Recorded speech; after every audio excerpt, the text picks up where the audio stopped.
And syempre, iba ang mirror kasi nagpo-function ang mirror or naging posible na makita mo yung itsura mo sa salamin because of reflection, di ba? Whereas, ang lens naman, under refraction naman po. Wherein light waves passes through a boundary, yung lens na natin. And yung reflection naman, nagre-reflect yung light, kaya nakikita natin yung sarili sa mirror. Now, I have here summarize of lens and mirror. I categorize it in two, either converging or diverging. Yung importance po nito is for design convention later on. Sa converging kasi, positive focal length ang sign niya, and when we say diverging naman, negative po ang focal length. Later on, magsasolve tayo. Noon ako po sa part ng converging. For converging, it will only produce two type of images, real or virtual images. Kaya pag nakita mo yung sarili mo na pabaliktad ka na, or nakita mo ang isang object sa lens na pabaliktad, real ang image. Real image ang tawag doon. Whereas, pagka yung image naman is upright or erect, nakatayo ng tama, but enlarged, it is virtual image. Nakatayo nga, upright nga siya, pero napalaki naman, virtual po yung image natin. Ang example nito is concave mirror. Unahin ko na yung concave mirror. Ginagamit yun po sa pag-shave ng bigote or balbas sa mga lalaki, diba? You have mirrors na ang tendency is nakikita mo yung gwapo mong mukha, upright, tama yung posisyon ng ilong, pero malaki, diba? Malaki na zoom in ka. So, yung mirror kasi na ginamit mo is yung papasok na mirror, ganyan. So, cross-section po yan. Dito yung tingin. Yung salamin na papasok. O kaya na-try nyo na rin nung bata tayo, pinaglalaroan yung kutsara. So, yung part na papasok sa kutsara, di ba?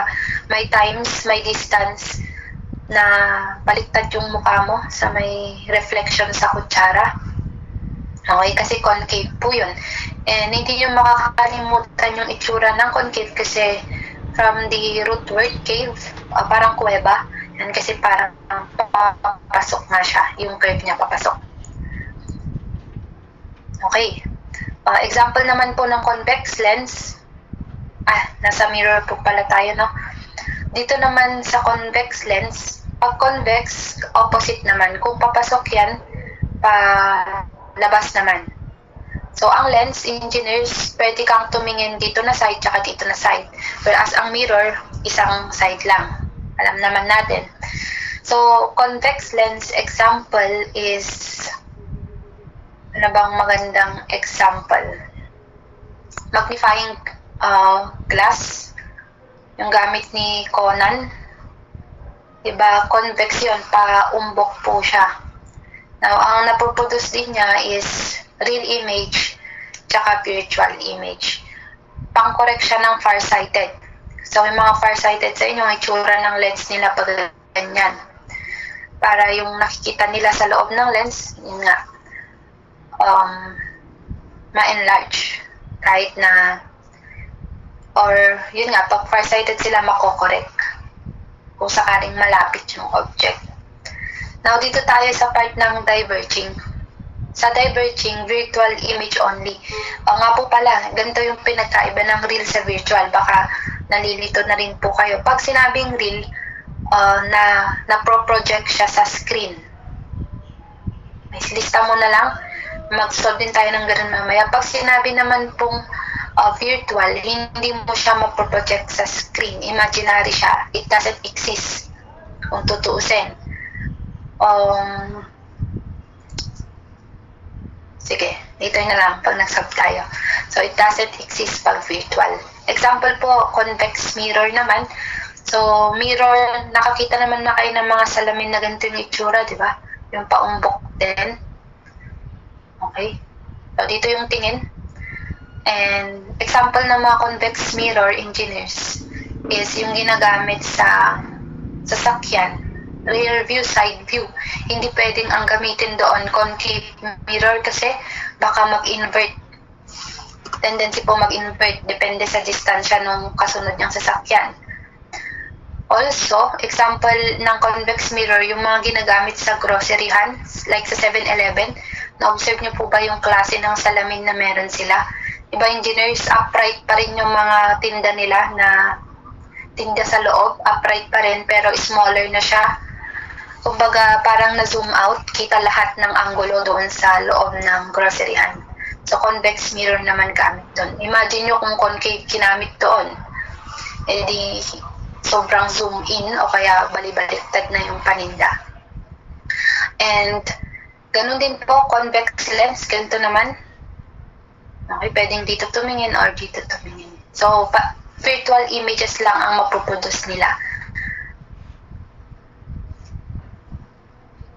And another thing, for images kasi may sign convention din yan. Pagka real yung image, engineers, positive ang TI niyan, pagka real. Virtual image, negative TI. So, virtual image, negative TI. Negative focal length, then positive focal length.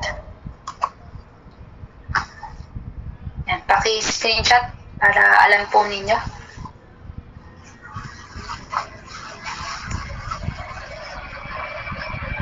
Okay, explain ko pa further yung real and virtual na tinutukoy natin. Sa number 18 or 17 na isa-solve natin, engineers, sinabi po, we have a diverging lens. So, balikan mo yung table, diverging na lens. Anong klaseng lens yun? Dito. Tignan mo lang sa example. Concave lens po siya. Okay? Ginamit po is a concave lens. So, ganito yung itsura kung tutusin. Yan yung lens na ginamit. Again, ano ang reason? Bakit dapat alam mo na kung anong type siya? Diverging siya kasi it will dictate that it is negative focal length. Sundan.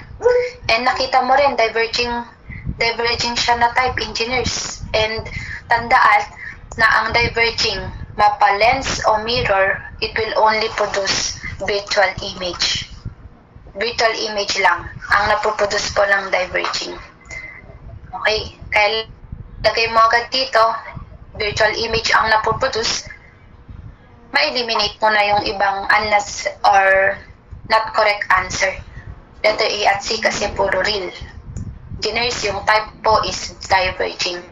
So, virtual image yan, automatic. Also, kung virtual ang image, masasabi mo na negative DI ang gagamitin nating sign. Okay, ma'am, saan ba matatagpuan yung F, yung DI na yan? And ano ba yung mga yan? So, thin lens equation formula. So, applicable lang po to for thin lenses pag makakapal na. Iba na po yung formula and deep na yung na topic sa optics. Okay, so 1 over F equals 1 over DI plus 1 over DO. Where DI is image distance from lens.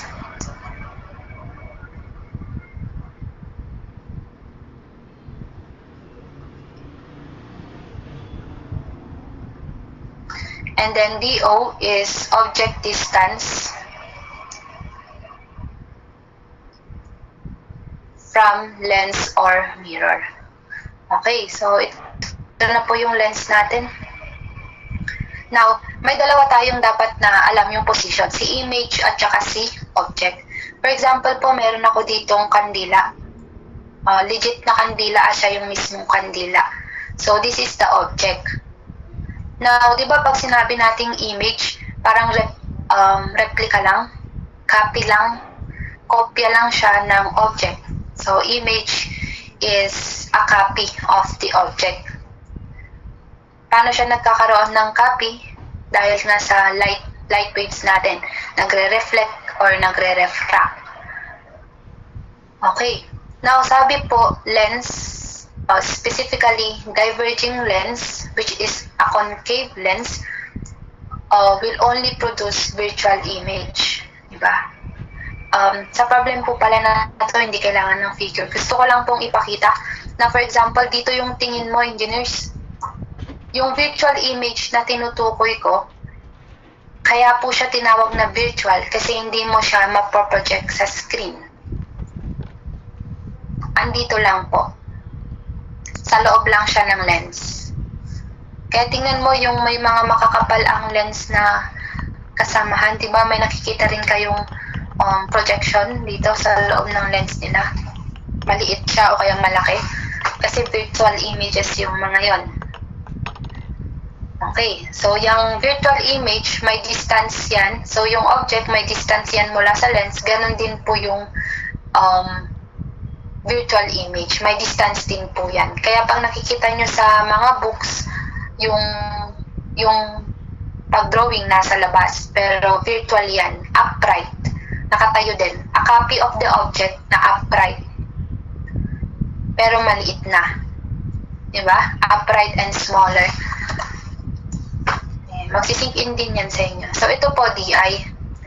Tapos, yung focal length, F engineers, yan naman po yung F dito. Distansya na rin yan mula sa lens. Lahat po ito are distances or length.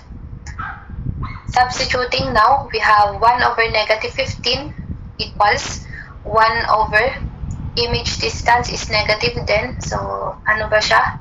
Where is the image engineers? Yun po pala yung ating hinahanap. So, negative DI plus gano'ng kalayo yung object? Placed 25 cm from the lens. So, 1 over 25.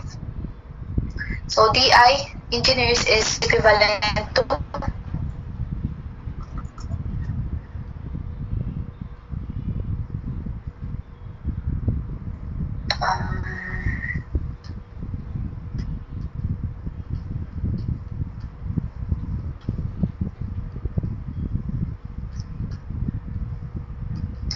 shape solved 9.4 centimeter.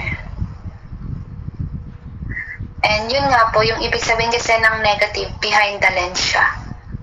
May nagtanong sa akin dati na estudyante, ma'am, bakit po, ano ibig sabihin naman ng behind the lens? Bukod sa sign, engineer, pag dito yung tingin mo kasi, yun nga, feeling mo nasa likod ng lens yung na-create na image. Virtually, hindi siya nag-i-exist talaga, pero virtually nakikita mo siya. Diba, explain ko po ito pagka meron namang real image. Okay, yan po muna. Dito tingin, so parang nasa likod siya ng lens. Yun din po yung ibig sabihin nung sign natin na negative. Okay. Number 19 tayo. Or 18 pala.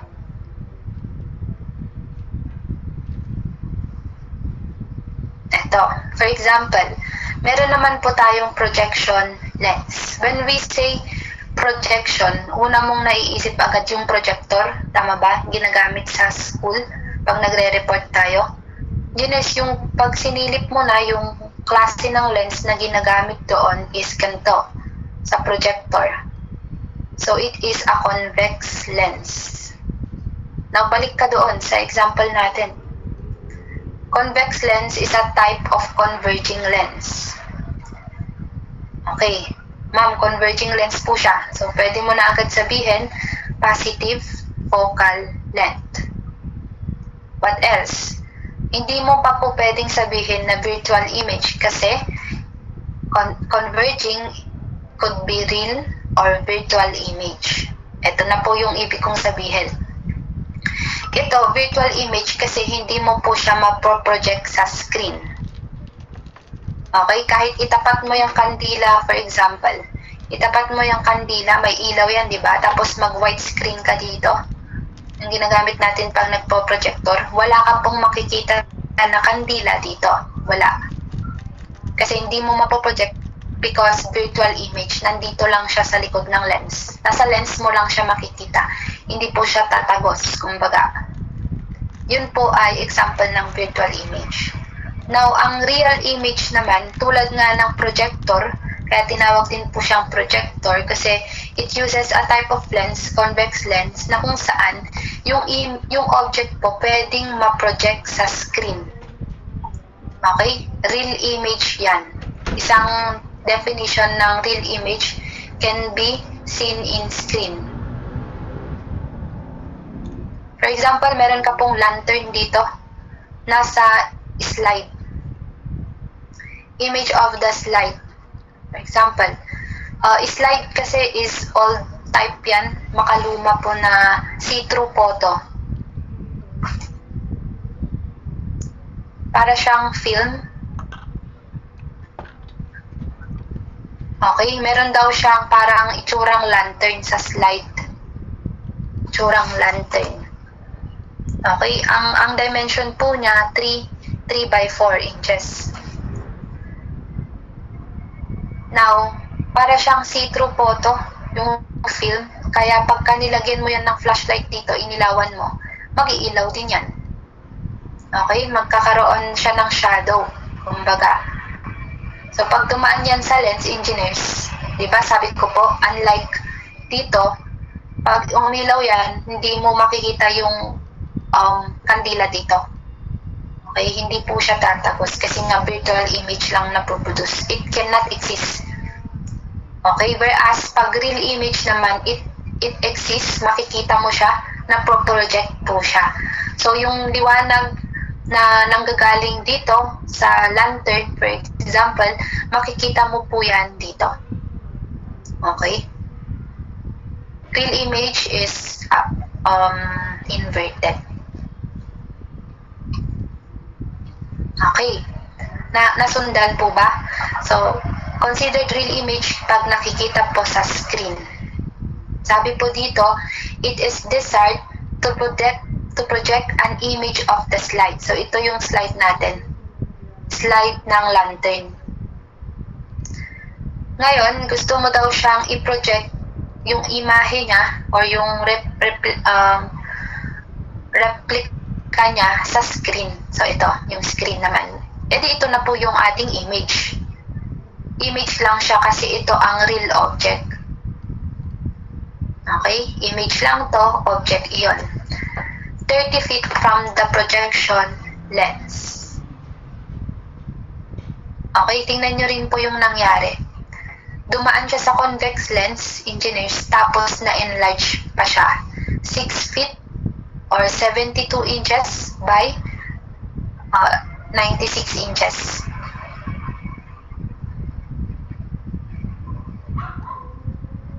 Okay. Now, ano ba ang property or characteristic talaga ng real image? So, real image, pwede rin po siyang ma-invert. Or pwede rin po siyang ma-enlarge. Pwede. It could be enlarged, mapaliit, or same size, ang real image. Tandaan yan si real image. Pwedeng ma-enlarge, smaller, or same size. So, inverted. Ito kahit hindi na ulit kailangan po ng drawing, pero gusto ko lang po ipakita nasan yung DI, yung DO natin. So, yung screen daw, 30 feet from the lens. Therefore, what is 30 feet or 360 inches? This is DO, kasi distance ng mistake. This is ano bang sabi? It is desired to project an image of the slide, enlarged to 6 feet by 8 feet on a screen 30 feet from the projection lens. Yan, DO nga yan. 30 feet daw yung ating screen. E nandyan yung object. May DI na ba tayo? Wala pa. Okay. Bukod po sa na-distinguish natin na positive focal length, kasi converging, nasasabi nyo rin real image, positive, DI. Okay? So, gamitin na po yung thin lens formula. So, wala pa tayong DI, wala ring focal length. So, gagamit po tayo ng additional formula known linear magnification formula.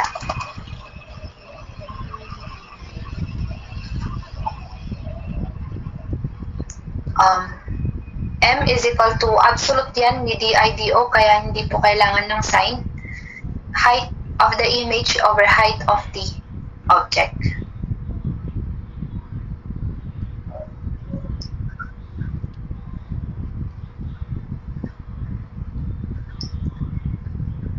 Okay, kaya yung mga binibigay po na dimension na to, height by width yan, usually. So, here, di over 360. Sorry, bakit DO is 360? Sorry po. Image pala yan. Kasi nasa screen yung image. And sorry. So, 360 over DO tayo. Huwag kayong magpalito tulad ng nangyari sa akin. Image is reflection lang. Yung object, real object. Yung mismong object. So, DO is wala pa tayong DO. Mali talaga yung label ko. So, DO yan. Equals height of the image. Yan, tingnan mabuti. Saan yung image? 72. Height ng object, yung lantern, 3. So, mula po dyan, we knew DO is equivalent to 15 inches. From here, engineers, 1 over F. Yan kasi yung goal natin. 1 over DI, which is 360 plus 1 over 15, F is equal to 14.4 inches. Which is, tama naman yung sign, di ba? Positive focal length dapat kasi converging siya. And careful tayo sa image at saka sa object, yung pag-distinguish natin.